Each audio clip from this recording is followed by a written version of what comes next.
Good afternoon. This is the Senate Committee on Special Legislation and Veterans Affairs.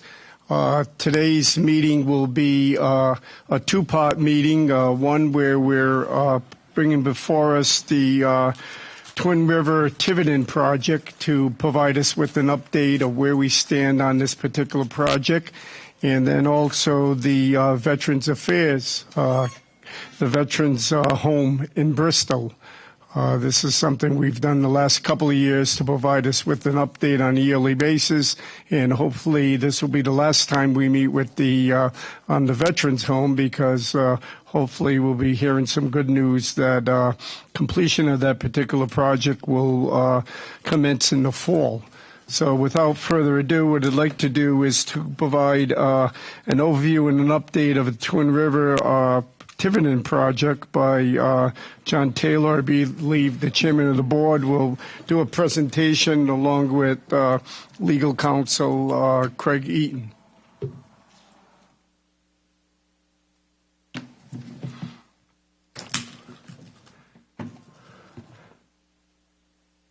Now, Chairman, I know that we were supposed to have this agenda relative to the Twin River project, but I feel it's imperative that I ask you a question relative to the competition that exists in Massachusetts and Connecticut.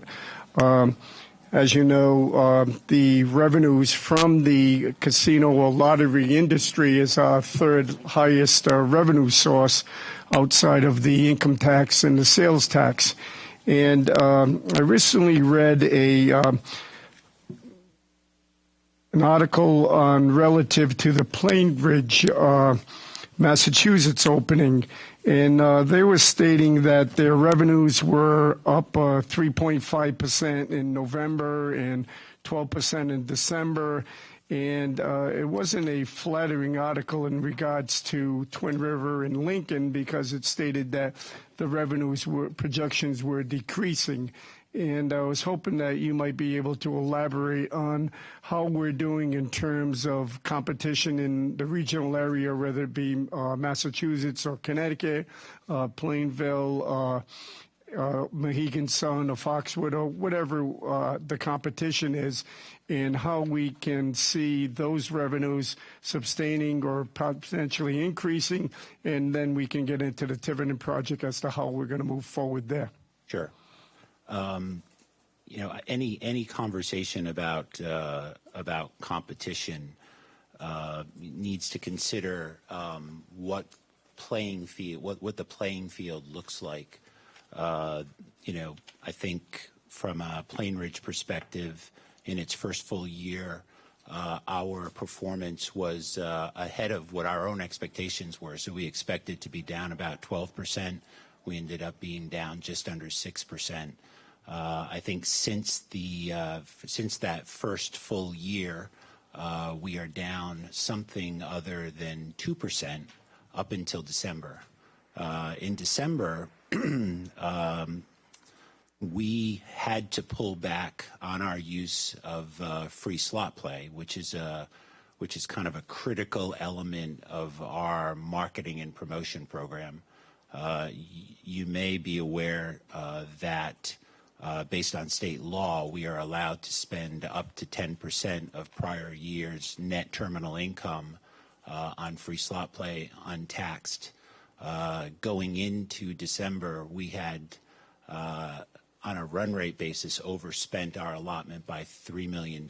So we had to pull back on free slot play to try to bring that into balance. And in doing so, you saw the result.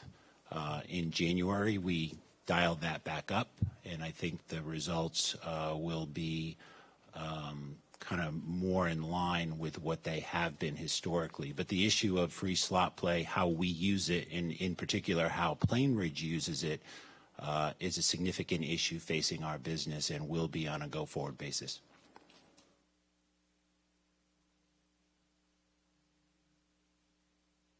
That'd be great. Hopefully this all works.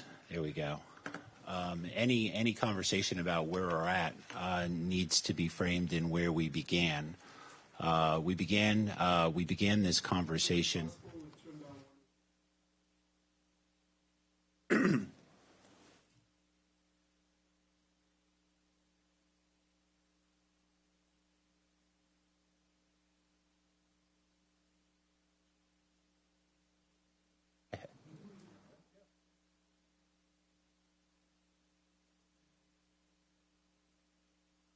So where we began this conversation in March of 2015 was with a piece of land that we had under control and a license at Newport Grand. That land was at the border of Massachusetts, right off Route 24. And the concept was, let's go to the town of Tiverton and have a conversation with the residents there to see how they might get comfortable with a casino in their community. Rather than go and tell them, hey, here's a casino, you're going to love it, this is what it's going to look like, we decided to take a different approach. And we spent the better part of 2015 literally in people's living rooms and backyards to have a conversation with them about every aspect of this casino proposal. It led to a proposal, which led to the town council putting the question on the ballot, which led to you all putting the question on or asking you to put the question on the ballot, which led to you putting the question on the ballot. And as you're now aware, led to a successful vote both in the town as well as statewide in Newport. So the proposed program, 85,000 square foot casino, 1,000 slot machines, 30 odd table games, sit down restaurant, takeaway restaurants, entertainment bar with an entertainment offering in a hotel. All of this was driven by the conversations we had in the community.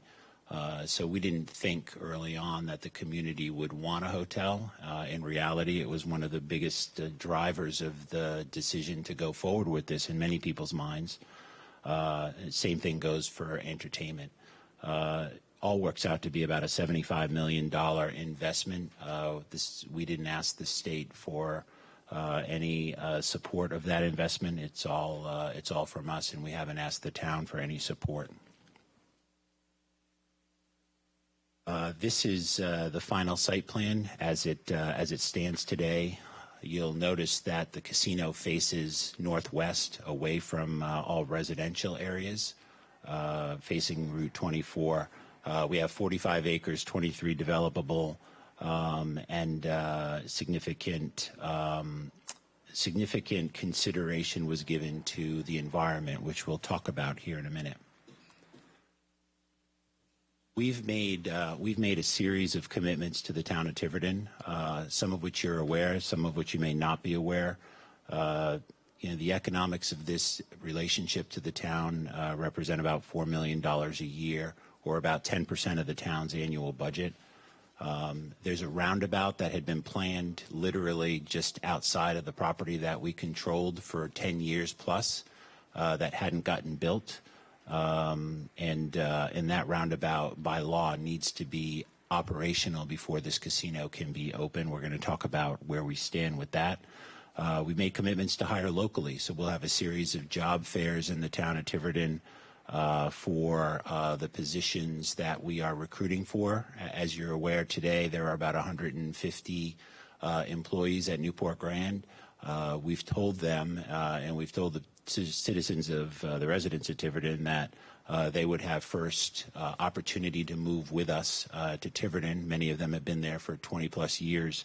But after that, we're going to go into town, hold a series of job fairs to try to create a candidate pool. To that end, and to show, to demonstrate our commitment, we are in the process of recruiting for table game dealers, dealer school that we run for positions in Lincoln, and we are recruiting in the town of Tiverton at the moment to see whether we can recruit some Tiverton residents to fill those slots that represents two different classes of about 25 people each. No neon signs on Route 24, Canning or Canning Boulevard. You won't be able to see the facility from the highway. And the biggest takeaway by far in our engagement with the town of Tiverton after the economics was sensitivity to the environment. So where we stand from the town's perspective, the town has reconstituted its casino subcommittee. what to do with the money, and the development of a host community agreement appears to be the focus of that committee. The concept of host community agreements is a unique concept in Rhode Island.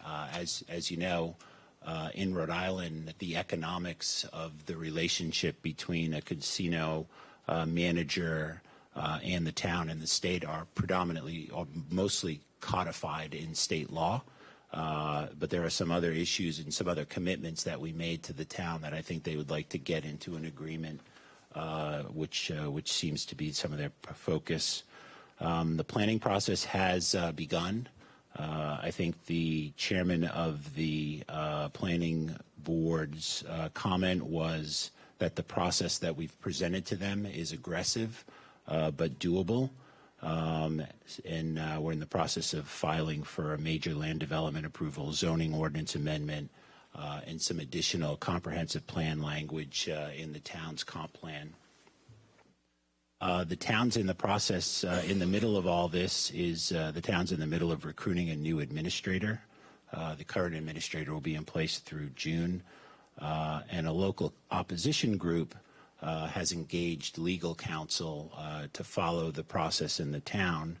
That group, it's unclear who's behind that group. They've been around for some time, and we're not sure what their what their motivations are ultimately.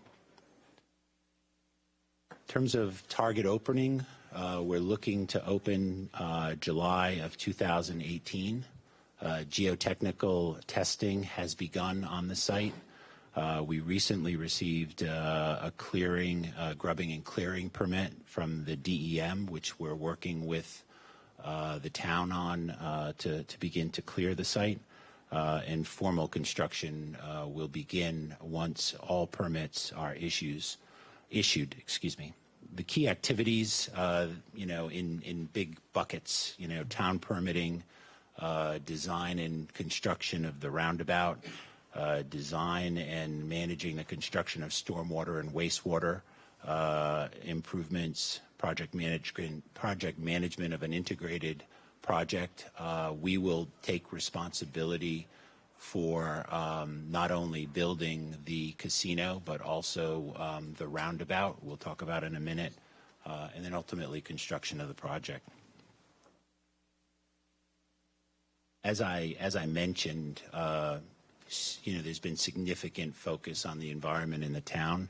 I'll break this into a couple of pieces, but this is really where a lot of our focus has been for some time. We made a filing in May for a preliminary determination of insignificant alteration of the wetlands. The DEM raised some initial questions that we addressed in a revised project plan, and I'll show you visually what we did to address their questions.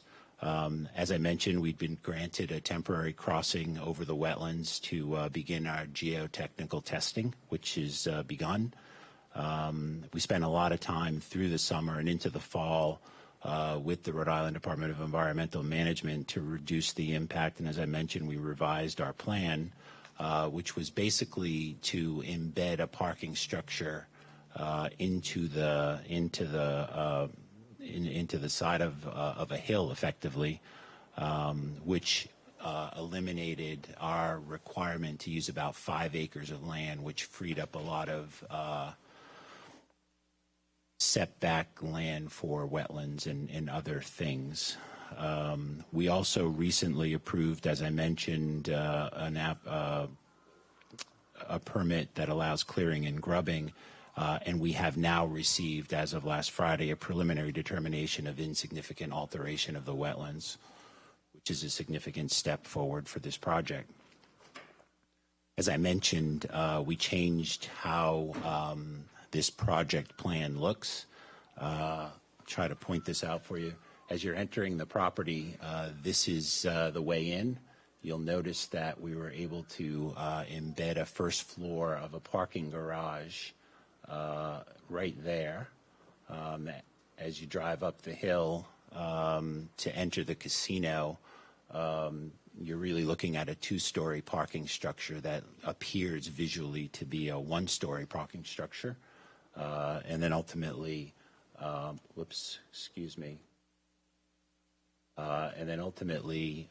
you get to the view of what the parking lot will look like in the hotel and the casino. And this revised structure allowed us to get that preliminary determination, which was so important to our go-forward plans. Another element of the environment was wildlife.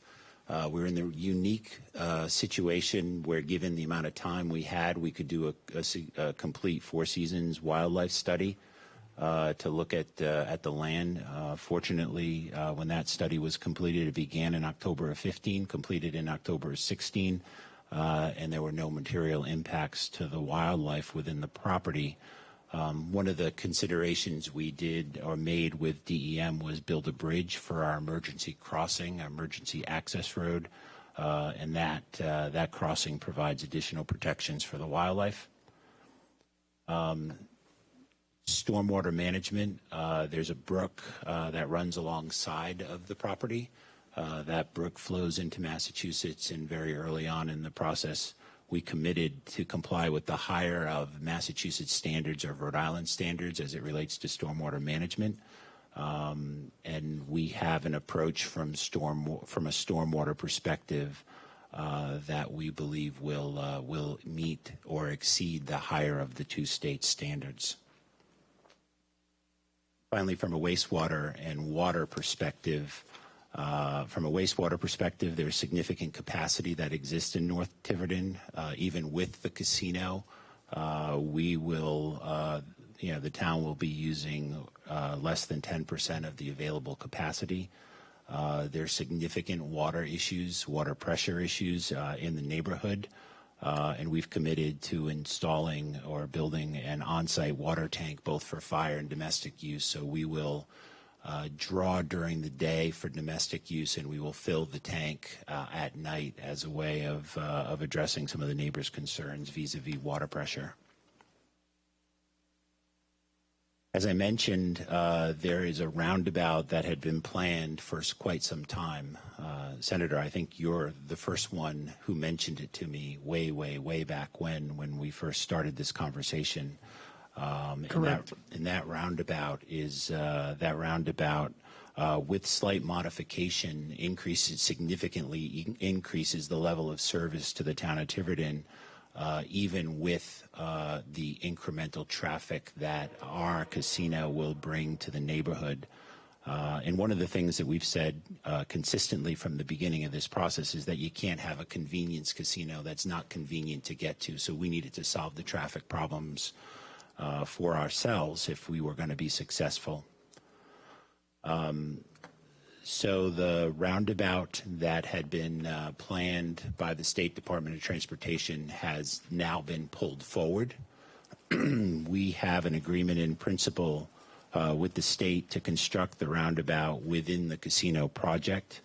And we're in the process of developing a tri-party agreement with the town, Twin River, and the state of Rhode Island. The state will fund the existing plan, and Twin River is responsible for any enhancements that are made to that roundabout that address our traffic needs. And as I mentioned, the town will be involved, and we're exploring pretty aggressively right now the potential to do a design-build approach to complete the construction. So this will become part of our overall project plan as we go forward, which makes a lot of sense and is a very rational way to approach this. From a regulatory perspective, there will be a significant amount of licensing that has to happen. The state will have to license 550 to 600 employees. As I mentioned, some number of those will be existing Newport Grand employees. We're going to begin recruiting for those positions about 6 months after we receive all of our permits, which we hope to get in the late March, early April timeframe. And then, as is normally the case for the new Twin River entity, Twin River Tiverton LLC, that will also need various facility permits, table game, and VLT licenses, which would be in compliance with the referenda. So with that, I'll answer any questions that you may have. Thank you very much, Chairman. I have a few questions. I think you've sort of answered a few of them, but more specifically, today I went by the particular area because usually on Wednesday I go to Aruta's Dairy, and that's the plug for them, and get a coffee milk and the local Secana Times. So today when I went by, I noticed there was a gravel type of entrance, it looked like. Is that where the entrance is going to be to this casino? And I noted in the diagram that shows two sort of entrances or exits. Can you expound on that a little bit? Let me get back to the site plan, which will help me. I think it's page 5. There you go. So the main entrance is there where the roundabout is, and I'm not sure if the gravel road that you saw is exactly where our road will be in, but that gravel road was purely to get the geotechnical equipment on the site, and I'm pretty sure that the commitment that we made was we would get it onto site and then we wouldn't remove it until we got to the next phase. Yeah, so we will not, that was a one-way, get the equipment into the main area of the site, which is, up in here, which is the high and dry land. And anything you see green is pretty much wetlands. This road here is an emergency access road, so only for fire and police if there's an emergency on site that our internal road infrastructure can't. So it gets blocked. We have another way into the site. And again, that was my concern with a lot of neighbors in the area, because I actually represent that area, that was a concern, that other entrance or exit, that specifying that would be an emergency type entrance for rescue vehicles or fire or whatever. Yeah, the fire. In probably my second conversation in town with the fire and police chiefs.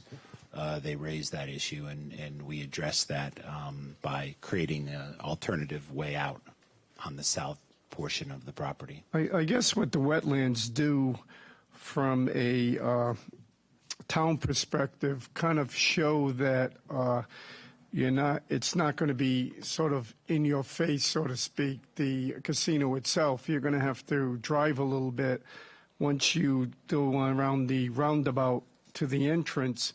Is that probably about a half mile or quarter mile, or to get to that? I'm not sure exactly. You're rounding about the particular area on page 5?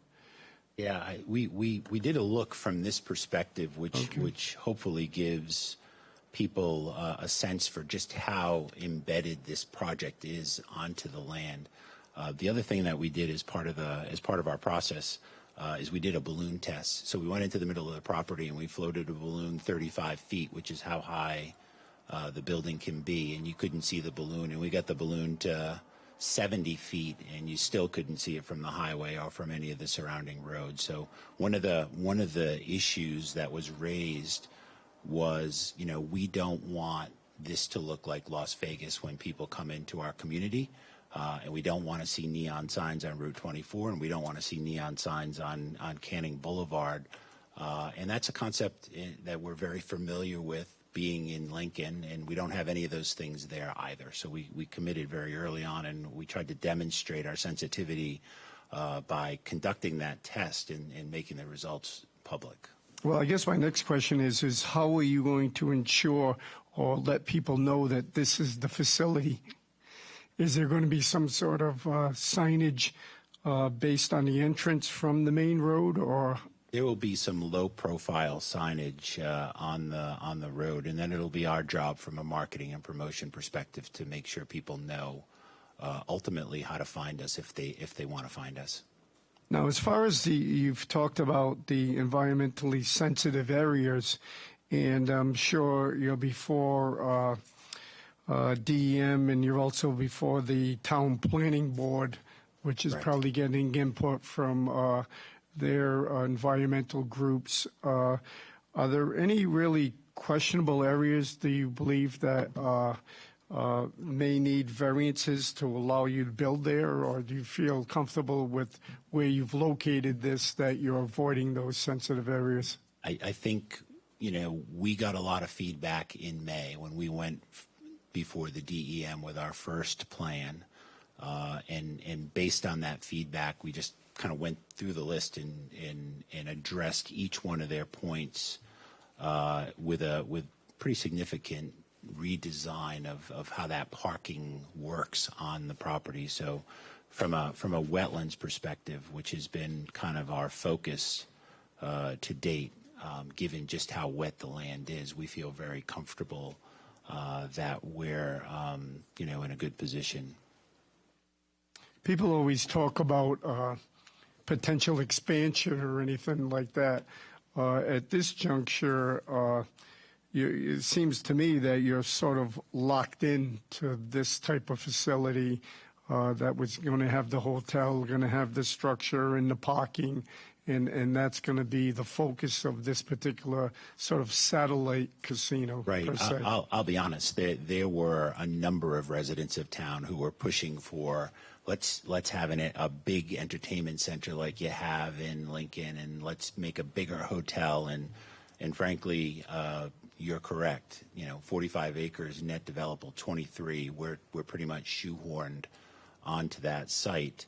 But people did say, well, what's to say that at some point, you're not going to come back and propose more? And my answer is, you need not look much further than Lincoln to see how that works, because the town of Lincoln has significant control over what we do on that property. And the town of Tiverton will have the same control. So, there's probably not a week that we're not before the town council or other public body, saying, look, we need a building permit to, move this wall and create a bigger office there or do something else. So, the town is going to have the ultimate say of what happens on a go-forward basis on that property. But we don't think we can shoehorn anything else onto the site that we have. You've spoken about a type of an agreement with DOT in terms of the roundabout, in that you'd be signing some sort of tri-party agreement between the town and DOT and yourself as to the funding mechanism and how you're going to build that. Do you already have that input from the town, or are you waiting for the town to provide you with that type of input? I believe we have drafts of documents which are about to head to town. Yeah, we have just what John just said, Mr. Taylor just said, is we have drafts.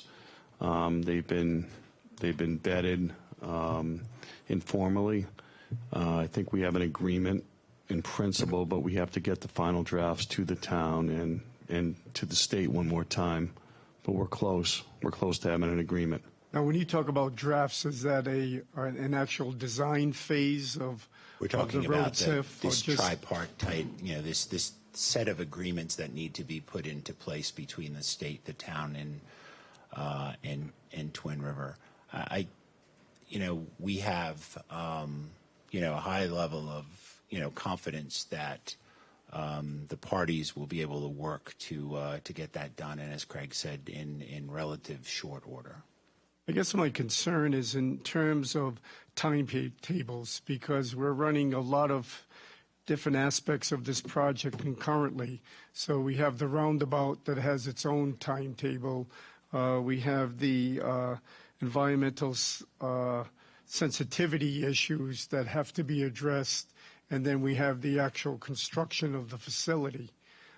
So with all those three things taking place, then you feel comfortable about that opening in July of 2018? I'm optimistic. Telling you that is a very aggressive schedule, but it's one that we believe is doable. Now, if there's outside influence that comes into play, and there's litigation that happens, we're not going to be able to control that. One thing that I didn't put into the deck that I will mention is the impact that this facility has not only on the town. We talked about the town economics, but also on the state of Rhode Island is material. So through the campaign, we talked about Newport Grand today doing about $27 million, and with competition in the southeast zone, that we thought that the state could generate up to $50 million from this project. Given that we don't believe competition in the southeast zone is imminent, there's a lot to do in the Taunton Casino project from a fee to trust perspective. We think the state's numbers probably approaching the upper end of the estimate, which is probably 27 goes to $70 million. So we all collectively have reason to try to make this project plan map to the timelines that we've set out before you. No, I agree. I mean, there's a vested impact not only from the state but also from the town of Tiverton that's going to be a recipient of some of these revenues. And so I was concerned about potentially the impact of not having a town administrator in place or town boards that may be in delay or whatever, but just to assure that things were moving forward. Those are obviously all issues that could become or all items that could become issues. At the moment, the relationship that we have with the town has been very good, and the town and the various boards and commissions that we're working with seem very focused on moving this along while doing the work that they're required to do on behalf of the town. I just have one more question, and it's relative to employees, and you kind of touched on it where you're doing an interview process, you're also doing a training process, and I guess my question is relative to state police involvement in terms of now that you're going to be having table games there. I feel that's probably a different impact, and how do you go about hiring these people? Is there background checks, or how is that whole process work? Anyone that works in any of our facilities goes through a significant background check, and depending on the level and what your exposure is to the gaming activity, there's grades. Guys like Craig and I are at the highest grade, where there's a lot of licensing and investigation that goes into that, and pretty deep into the organization. So that all will happen.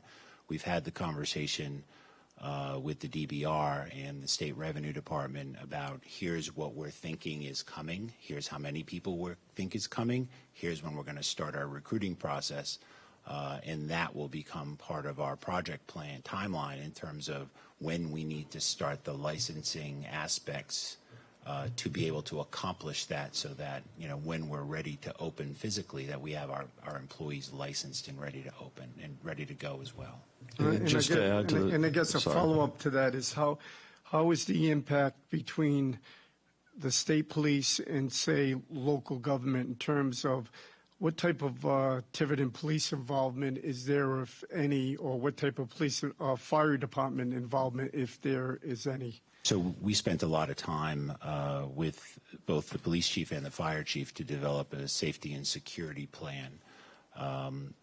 The core element of that is that Twin River in Lincoln today hires on a 24/7 basis police details and fire details at our cost, and bring those details onto property. And the vast majority of the issues that arise, we're able to deal with those police details. So that's a core component of the safety and security plan that we've developed with the town, as well as a whole raft of other things to address any concerns that they may have.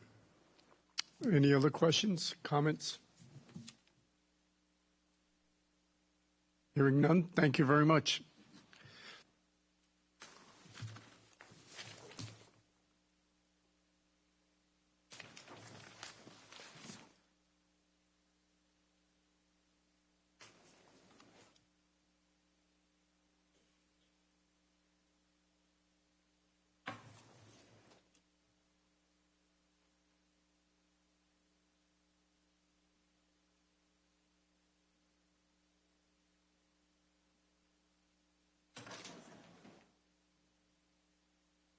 All right, next we're going to have the Director of the Office of Veterans Affairs, Kasim Yan, and I believe we're going to have maybe Carol Kasonis Coulson from DOA. But let me state that, as I stated before, this is something that we've had in the process the last couple of years. The Veteran Committee has provided us with the update of the Veterans Home, where we stand. For many years, as we know, the staff members of the Veterans Home have been doing their very best to provide excellent care to those living in this facility in Bristol. This facility in Bristol, as most people know, is a one-level, sort of like a hospital-type environment that does provide excellent care, but as we can see with the director's presentation today, that we've gone in a different direction in care. We've gone into a direction in which we're going to have a pod concept. There's going to be 6 different pods. This will be located on 110 acres on Mount Hope Bay in Bristol. Again, this is another facility that's in my district. So both of these entities, Twin River Tiverton and the Bristol Veterans Home, are in Senate District 10. This will service approximately 200 beds. There's been a history where the original amounts were $94 million. The voters approved an additional $27 million. So it's a $121 million project where the state will be reimbursed about 50%. And so what we want to do is to have a presentation of where we stand on this particular issue. And Director, maybe at a different date, we'll have you come back in terms of expounding on all your other duties. This is only, I see, one of your many duties that you perform on a daily basis, but we're glad to have you here, and you can start at any time you'd like.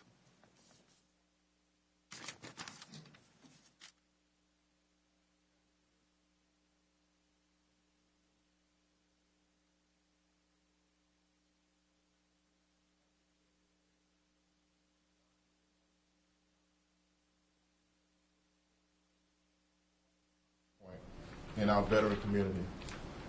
The governor has stated that all veterans deserve the opportunity to make it here in Rhode Island. That means that those who served during wartime or peacetime, from World War II to those that are currently serving, their families will not be left behind either. During our first press conference, there were 3 key things. Number 1, the Office of Veteran Affairs must be a beacon to assist our veterans. This new home is being designed to last 50 years. Our new home symbolizes that concept, serving as hallowed grounds to our community, and it illustrates to our veterans that Rhode Island cares. Second, the office must continue to be steward for the taxpayer, a task that is earned. When we did the bond referendum back in November, it was a critical step to earning that trust. This process includes, but not limited to, working in a collaborative way with all our partners across Rhode Island state agencies to accurately identify the right staffing model and operational costs associated with managing and maintaining this facility.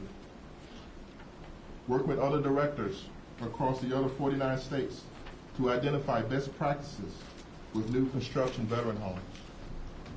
working with our federal partners to ensure that our home will continue to be the industry standard for providing quality care to our service members. We're in the process of developing internal audits procedures to ensure that our organization continues to operate efficiently and effectively. Last but not least, thank you. Last but not least, continuing our governor's outreach plan that calls for actively listening to our veterans and providing them with a timely updates to our benefits to our new home possessors.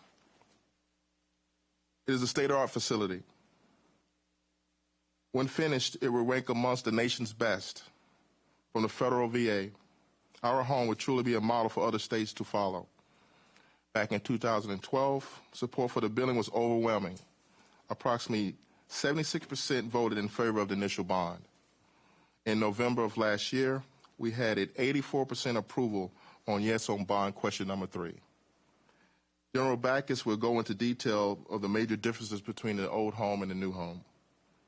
The design features cottages within neighborhoods that maximizes individual living and the comfort for residents while providing opportunities for socialization and sharing activities. In addition, each resident will have his or her own private bathroom and bedroom. This will provide a preferred home-like environment that our veterans rather than the traditional institutional-like setting. Importantly, there will be a full range of medical services and provided to our veterans, including physical, occupational, and aqua therapies, a pharmacy, an area for dental medical examinations, along with radiological and laboratory services. The new facility will also be designed to allow us to meet the special needs of our dementia Alzheimer's patients. Our facility will house homeless veterans as well. The facility will serve as an educational institution, partnering with our university and colleges to help train our future nurses and pharmacists. Our governor, our congressional leaders, our General Assembly, members of the Senate Committee, our 39 municipal leaders, our 67,000 veterans, and I are passionate about our new home. We're looking forward to opening the doors in the fall of 2017. Our society has a moral obligation to those who have served our great nation. Join me. Let's stand together, work together, in making our new home the beacon that will be seen and heard across the nation.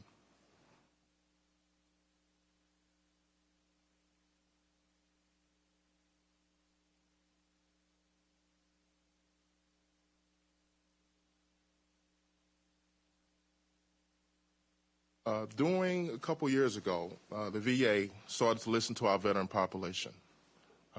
We needed to change our approach at the federal level in terms of how we approach our aging veteran population. So that drove the construction of how this new home will be constructed. And going forward, all future homes will be built with this concept in mind.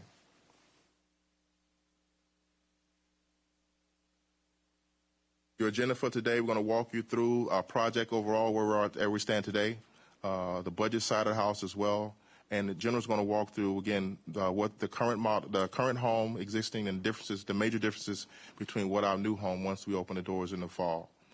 We also have a timeline, the major milestones to ribbon cutting as well, and a couple slides and take your questions regarding the way ahead and what we need to do moving forward. At this point, I'll turn over to Sam Bragner. Push it down. Do we have a question, Senator Jabois? Thank you, Mr. Yes, sir. Chair. Welcome, Director, to the committee. Pleasure to have you. Question I had is I'm glad to hear about there going to be an allocation of housing for the homeless vets. Yes, sir. Is there an actual number of units that you can tell the committee are available, and what would be the prerequisite for someone to be able to qualify for the use or occupancy? I'll give you a couple. Yes, sir. A couple questions, answers to that, and I'll turn it over to General who's going to run the facility. So we're in the process of negotiating with the Providence VA Medical Center, our federal partners, regarding funding from the VA to provide those domicile beds for our veteran population. So we will have 16 beds set aside for our veteran population that are homeless. General. Thank you. Senator, specifically, we had a program with the VA before called the Veterans Transition Support Program, where we worked with them in bringing people from a homeless status into a short-term 6-month program and brought them back into the community, finding places for them to live. This is exactly what Director Yarn mentioned. We're trying to reestablish this partnership and involve the 16 beds we have up on the second floor of the central building to do that program back again. Thank you. Yes, sir. All right, moving forward with the project update. There. Is this on? Yep. Thank you, Senator, members of the committee. This is, I think, my third or fourth presentation before this group. And hopefully last. Maybe yeah. So if you recall, 3 years ago, everything was on paper when we sat before you. Last year, when we sat before you, a major component of the site work had already gotten underway, but none of the vertical construction. And if we'll entertain it, I'd like to just go to the next slide, and we'll talk through these bullets on this previous slide. But what we are able to report now this year, now 12 months later, is a pretty significant step in the process has happened out there. We are about 66% of the way through the construction as of the end of December of 2016.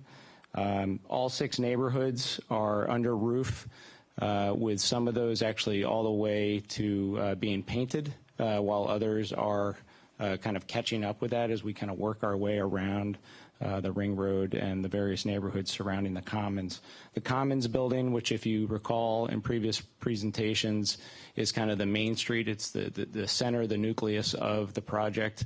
This is where your administrative functions will be, your community dining, barbershop, the PX, the credit union. That building also is completely under roof with mechanical, electrical, and plumbing work also underway.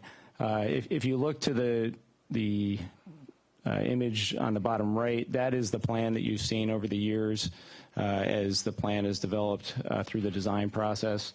If you look to the left, that is an aerial from October of 2016, which actually shows the various neighborhoods surrounding the Commons building, all under roof, a significant amount of the site work underway. And again, each of those neighborhoods really starting to take shape with the interior fit out. And then So each one of those little jigsaw puzzle pieces, it looks like, each 6 of those are one of your pod concepts or one of your neighborhoods, correct, per se. And each neighborhood contains 32 resident rooms, and that's broken into 2 smaller cottages of 16, which I believe the director and General Backus referred to. And the idea, again, for those who haven't been in the room before, is this is resident-based living, not medical hospital-based community design standards. So really kind of returning to that single occupancy room with their own bathroom, community space directly adjacent, similar to what you would have in your home, and then the ability to take advantage of the amenities that are in the common core. Senator Reptakis, you have a question? Quick question. So this photograph that you took was taken today, correct? It was actually last fall, the one on the left. Today's January 25th. That was just for today's presentation. Oh, okay. But that's a fall while looking at that 2016. photo, so if you were about 66% completed as of December 31st, now we're toward the end of January, another 30 days have gone by. Would you say we're on a very accelerated pace, that everything's been weatherized, and now it's sort of a downhill slope where we're really accelerating the completion? Would you say that we've reached the 70% milestone in proceeding to complete the project? Because a lot of times there could be something insignificant that can cause a delay, but periodically, is it safe to say that we are on a decelerating mode to completion by the fall in the ribbon cutting event? Yes, and as spelled out in this presentation, I mean, we are on track for that fall occupancy. As of the end of January, we are pushing up to that 70% completion. Obviously, for those of you who have been involved in construction projects, there's a lot of things that have to happen and that can happen, especially in the last 25 to 30% of all that work out there. But what you'll see out there over the next 6 to 8 months is a rapid acceleration a ton of construction trades on site, both in the buildings, and then as the spring comes around, we'll actually be starting to continue with the site work that was stopped at the end of last year. I wouldn't say we won't continue to have challenges, because that's the nature of construction and development work out there. But I think that what we've had is a very strong team between the state partners and the private sector construction partners out there they're doing everything they can to achieve those goals. I guess the question is more relative to the weather. Weather's always a factor, but right now it seems like the weather's been pretty good. That has allowed us to stay on course or stay on the timetable, I would assume. It certainly has, and I think to the question about, we are relatively weather tight on all the buildings now, which is allowing the trades to actually work inside to the point where in some of the more completed neighborhoods, they're literally in there painting and starting to put in millwork. The ones that are further out are kind of tracking right behind that. So hitting this kind of the end of 16, getting everything closed and weather tight was a critical juncture to kind of achieve the occupancy goals at the end of 2017. And then just, from a coordination standpoint, the project team led by Directors Yarn and Cornelissen are meeting on a bi-weekly basis, both on site as well as back up here in Providence, to work through all the challenges of the day that come up with these type of projects, but also to make sure that we've got a smooth path through, the conclusion of this process. Well, I guess the most imperative question would be, are there any change orders that may increase the cost of the project, or do you foresee everything going pretty smoothly from here? So right now we're in, and if we go to the budget page, you'll see kind of where we are in the overall status of the budget. The $120.5 million budget is there. We've completed and stored, which is a bit of an esoteric jargon from the construction industry. That's how much work that's been put in place from a requisition standpoint. So we're actually further ahead of that in actual construction. Right now we are honing in on achieving the budget, and that has been the direction from both DCAM and the Department of Veterans Affairs, that this thing has to come in under budget. We're having to make strategic decisions along the way as we go through. The last thing we have to buy really is the furniture and the equipment, because that's the last thing that goes in, and that purchasing process is underway in the winter going into the spring. Well, we all know that we're receiving $60.5 million of federal money. Where do we stand in terms of how we ask for that reimbursement, or is it given to us on a quarterly basis, or a project entity, or how do we go about getting that reimbursement from the federal government? Mr. Chairman, we can process that on a routine basis. We're in the process of connecting with the central office of VA to initiate that process, and once we start, we'll be drawing down on a regular basis up to the $60 million.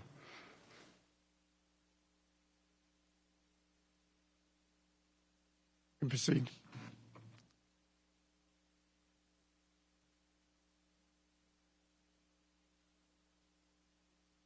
The next component here, I turn over to General Backus, being our administrator for our new home, our existing home. He's going to walk you through the major differences between where we're at with our old home and in comparison and contrast to our new home going forward.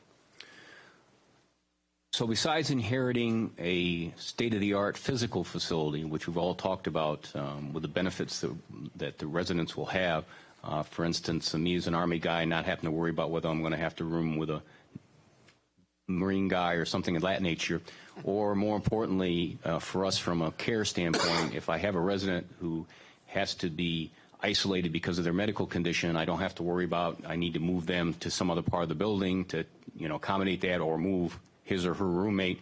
They can all stand in place, and we can take care of their needs no matter what they are. We're also going to adopt a different philosophical delivery of care for the resident. We're going to use what's commonly called resident-centered care. For those of you that have read a little bit in the long-term care vernacular, it's following the greenhouse concept, where we allow residents to kind of determine how their care is given to them. I would refer you to the quote that's on page 2 of your handout. That kind of describes what a resident might think about, how he wants his care to be given to him. And I'll just kind of walk you through a little bit what happens currently.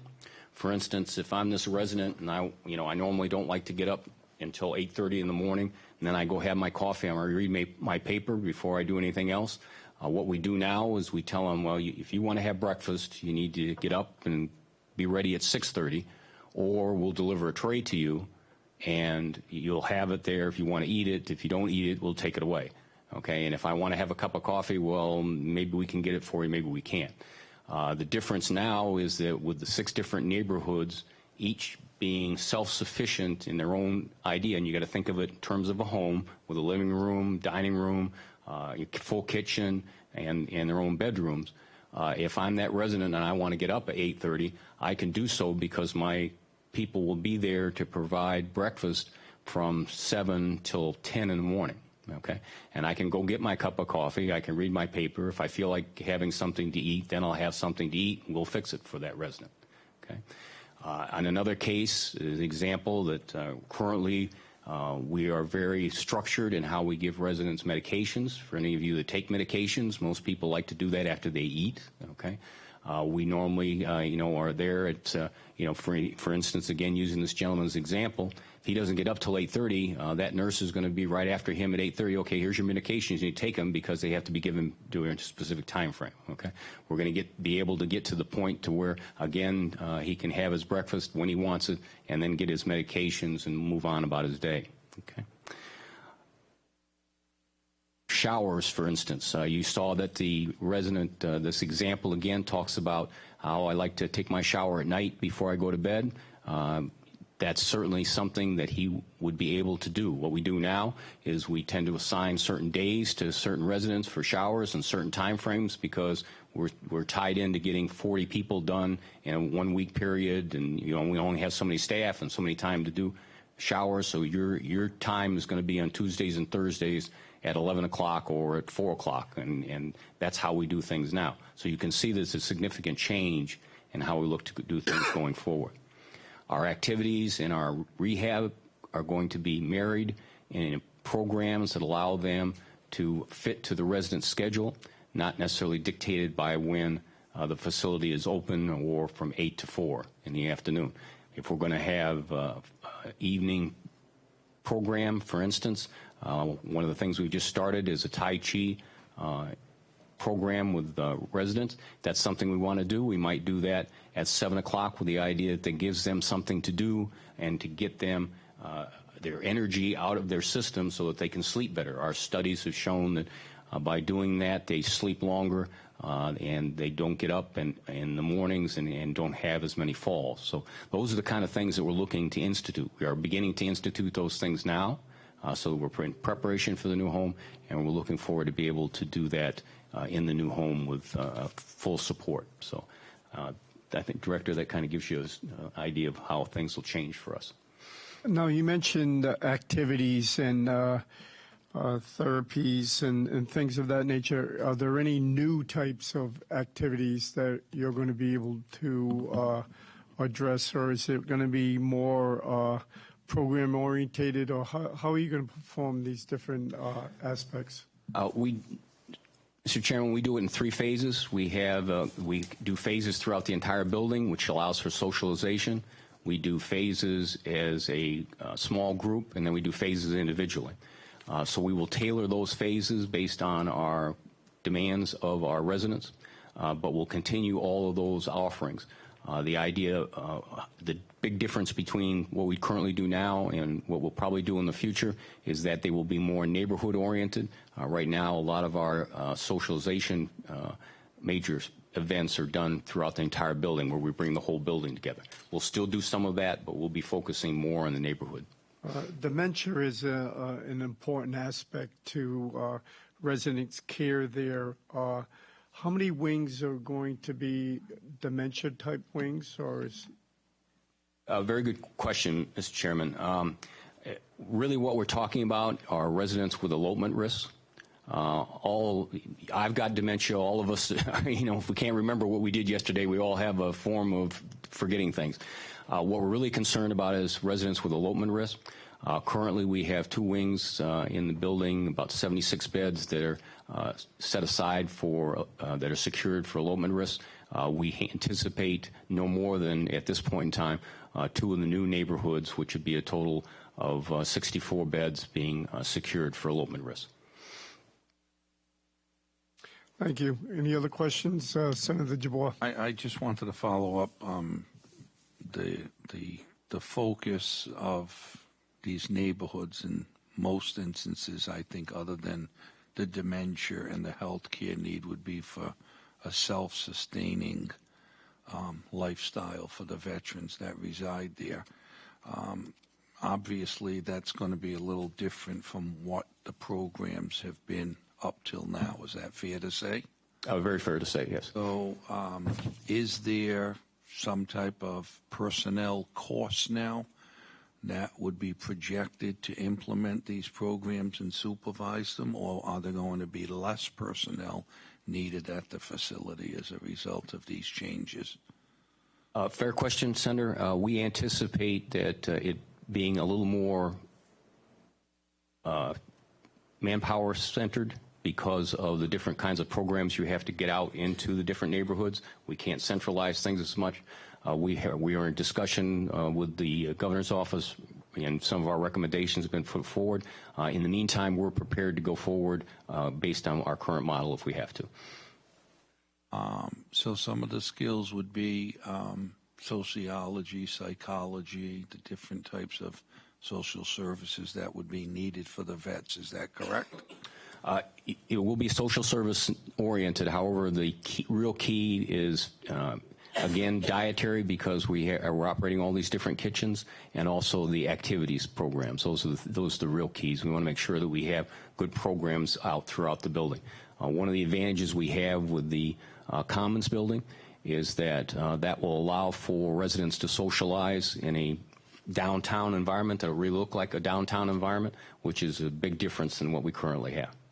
One of the things I'd like to at least see, I think it might be a good idea, is seeing if there can be any kind of connection to the colleges and universities for the students that have an interest in this type of curriculum and this type of maybe graduate study or degree where they want to be involved in these type of programs. If we could partner.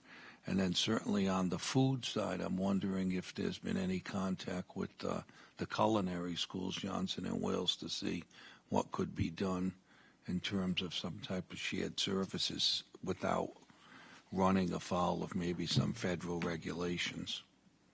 You make some very good points, Senator, particularly as far as the food service is concerned. We do currently partner with several colleges that come in and do training in our facility. We'll continue to do that going forward. Rhode Island College, Bristol Community College, Salve Regina, both in the nursing and for social services. So we do look forward to doing that in the new facility. One other question. In the old facility, we had obviously a cafeteria that was sort of like a multiplex unit there, and then we also have a chapel. What type of structures are we going to have in the new facility? The same types of things, or is there any type of recreational room, or we're hoping that these common areas help facilitate any smaller groups that want to meet? Thank you, Mr. Chairman. We actually have a whole section of the Commons building that's designed to be both the dining room, a common event area, and then the chapel is connected to it. So at any particular point in time, we can open up all 3 areas and use that for large gatherings. Hopefully next Veterans Day will be, and you'll see in that new area how nice it's going to be that we'll be able to accommodate several hundred people in that area. Excellent. Okay, proceed, Director.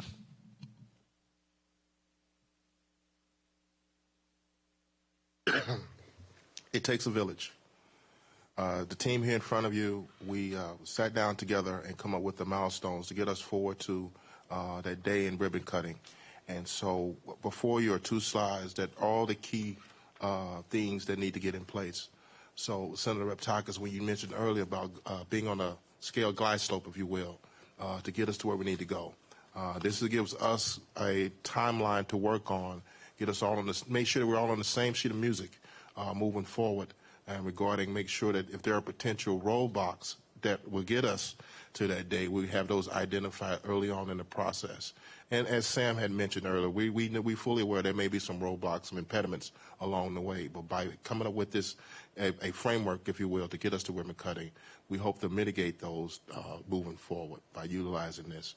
And so as Sam had mentioned earlier, right now we're in the RFP process, process regarding our FF&E, and we're getting past that, and so we're working forward with that. And that's our next major milestone, if you will, that we need to accomplish. So hopefully we go green here within the next month. Director, is it possible that maybe in 90 days from now, probably maybe the end of April, maybe to just give us an update where you are on these milestones, and maybe one more before we adjourn for the summertime, maybe right after Memorial Day, maybe around, I would say to be safe, around June 5th, June 15th, just to give the committee where we are before the summer recess, Absolutely. if possible. Absolutely. Thank you. And again, thank you very much, Director, and your staff for being here. I think you said it best when you said working together to ensure every veteran has an opportunity to make it in Rhode Island. And this is just one aspect, that being the Veterans Home. And hopefully at another date you can provide us with an update on other aspects that you're doing as Director of the Veterans Affairs. Yes, sir. Thank you very much. Thank you.